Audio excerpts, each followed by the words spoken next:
eu sou a pastora Mari Foquesato e estamos juntos em um projeto de leitura da Bíblia e eu convido você para nos acompanhar. Se você ainda não é inscrito no canal, inscreva-se, toque no sininho e escolha a opção todas, para que sempre que eu poste um vídeo novo você receba. Deixe o seu joinha, porque isso é muito importante para o crescimento do canal. E se você quiser deixar um comentário e compartilhar esse vídeo, eu agradeço muito. Vamos iniciar a leitura de hoje? Vamos iniciar a leitura de mais um livro, o livro de 2 Coríntios. Vou falar um pouquinho sobre esse livro. Seguir a Cristo é uma luta constante. A igreja em Corinto sabia disso muito bem. Embora os cristãos ali fossem renovados pelo Espírito Santo, eles ainda lutavam contra as influências imorais da cultura que os cercava. Por meio de visitas pessoais e cartas, Paulo orientou os crentes de Corinto na fé e tratou de muitos problemas que eles estavam enfrentando. A maioria dos membros daquela igreja recebeu bem as instruções, mas alguns falsos mestres difamaram Paulo e não quiseram se submeter à autoridade do apóstolo. Por isso, Paulo escreveu esta carta, para defender sua autoridade e denunciar aqueles que estavam distorcendo a verdade. 2 Coríntios capítulo 1. Paulo, apóstolo de Cristo Jesus pela vontade de Deus, e o irmão Timóteo, a igreja de Deus que está em Corinto, com todos os santos de toda a Acaia. A vocês, graça e paz da parte de Deus, nosso Pai, e do nosso Senhor Jesus Cristo. Deus é o nosso Consolador. Bendito seja o Deus e Pai do nosso Senhor Jesus Cristo, Pai das misericórdias e de toda consolação, que nos consola em todas as nossas tribulações, para que com a consolação que recebemos de Deus, possamos consolar os que estão passando por tribulações. Pois assim como os sofrimentos de Cristo transbordam sobre nós, também por meio de Cristo transborda a nossa consolação. Se somos atribulados, é para a consolação e salvação de vocês. Se somos consolados, é para a consolação de vocês, a qual lhes dá paciência para suportarem os mesmos sofrimentos que nós estamos padecendo.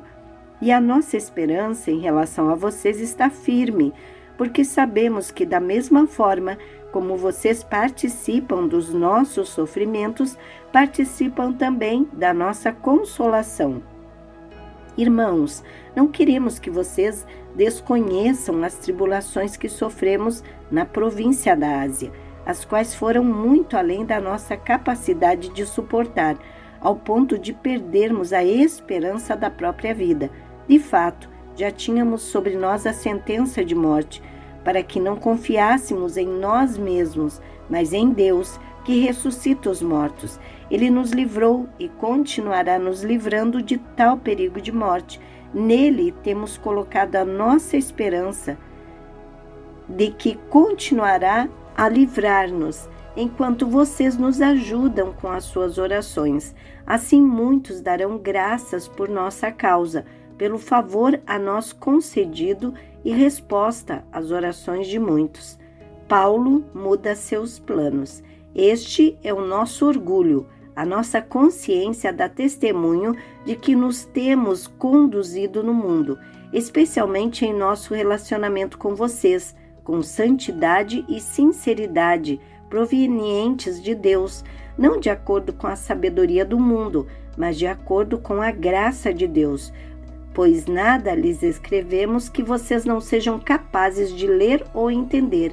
E espero que, assim como vocês nos entenderam em parte, venham a entender plenamente que podem orgulhar-se de nós, assim como nos orgulharemos de vocês no dia do Senhor Jesus.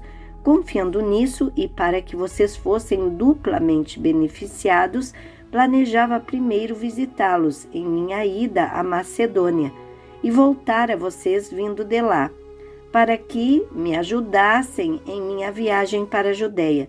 Quando planejei isso, será que o fiz levianamente? Ou será que faço meus planos de modo mundano? dizendo ao mesmo tempo sim e não? Todavia, como Deus é fiel, nossa mensagem a vocês não é sim e não, pois o Filho de Deus, Jesus Cristo, pregado entre vocês por mim e também por Silvano e Timóteo, não foi sim e não, mas nele sempre houve sim, pois quantas forem as promessas feitas por Deus, tantas têm em Cristo o sim. Por isso, por meio dele, o amém é pronunciado por nós para a glória de Deus. Ora, é Deus que faz que nós e vocês permanecemos firmes em Cristo. Ele nos ungiu, nos selou como sua propriedade e pôs o seu Espírito em nossos corações como garantia do que está por vir. Invoco a Deus como testemunha de que foi a fim de poupá-los que não voltei a Corinto. Não que tenhamos domínio sobre a sua fé, mas para cooperarmos com vocês para que tenham alegria, pois é pela fé que vocês permanecem firmes. 2 Coríntios capítulo 2. Por isso resolvi não lhes fazer outra visita que causasse tristeza. Pois se os entristeço, quem me alegrará senão vocês, a quem tenho entristecido? Escrevi como escrevi para que, quando eu for, não seja entristecido por aqueles que deveriam alegrar-me. Estava confiante em que todos vocês compartilhariam a minha alegria, pois eu lhes escrevi com grande aflição e angústia de coração, e com muitas lágrimas, não para entristecê-los, mas para que soubessem como é profundo o meu amor por vocês. Perdão para o pecador. Se um de vocês tem causado tristeza, não a tem causado apenas a mim, mas também em parte, para eu não ser demasiadamente severo a todos vocês. A punição que lhes foi imposta pela maioria é suficiente. Agora, ao contrário, vocês devem perdoar-lhe e consolá-lo, para que ele não seja dominado por excessiva tristeza. Portanto, eu lhes recomendo que reafirmem o amor que têm por ele. Eu lhes escrevi com o propósito de saber se vocês seriam aprovados, isto é, se seriam obedientes em tudo. Se vocês perdoam a alguém, eu também perdoo.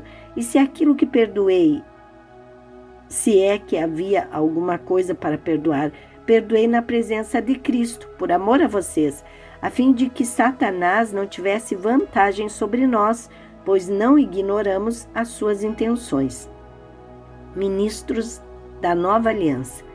Quando cheguei a Troade para pregar o Evangelho de Cristo e vi que o Senhor me havia aberto uma porta, ainda assim não tive sossego em meu espírito, porque não encontrei ali meu irmão Tito. Por isso, despedi-me deles e fui para a Macedônia. Mas graças a Deus que sempre nos conduz vitoriosamente em Cristo e por nosso intermédio exala em todo lugar a fragrância do seu conhecimento, porque para Deus somos o aroma de Cristo entre os que estão sendo salvos e os que estão perecendo. Para estes somos cheio de morte, para aqueles fragrância de vida. Mas quem está capacitado para tanto? Ao contrário de muitos, não negociamos a palavra de Deus visando lucro. Antes, em Cristo, falamos diante de Deus com sinceridade, como homens enviados por Deus. 2 Coríntios capítulo 3. Será que com isso estamos começando a nos recomendar a nós mesmos novamente? Será que precisamos, como alguns, de cartas de recomendação para vocês ou da parte de vocês? Vocês mesmos são a nossa carta escrita em nosso coração, conhecida e lida por todos. Vocês demonstram que são uma carta de Cristo, resultado do nosso ministério, escrita não com tinta, mas com o Espírito do Deus vivo, não em tábuas de pedra, mas em tábuas de corações humanos. Tal é a confiança que temos diante de Deus por meio de Cristo. Não que possamos reivindicar qualquer coisa com base em nossos próprios méritos, mas a nossa capacidade vem de Deus. Ele nos capacitou para sermos ministros de uma nova aliança, não da letra, mas do Espírito, pois a letra mata, mas o Espírito vivifica. A glória da nova aliança.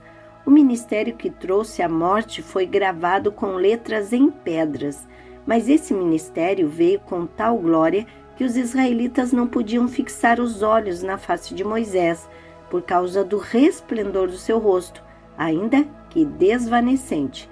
Não será o ministério do Espírito ainda muito mais glorioso?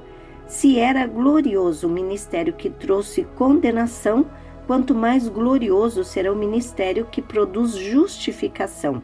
Pois o que outrora foi glorioso, agora não tem glória, em comparação com a glória insuperável.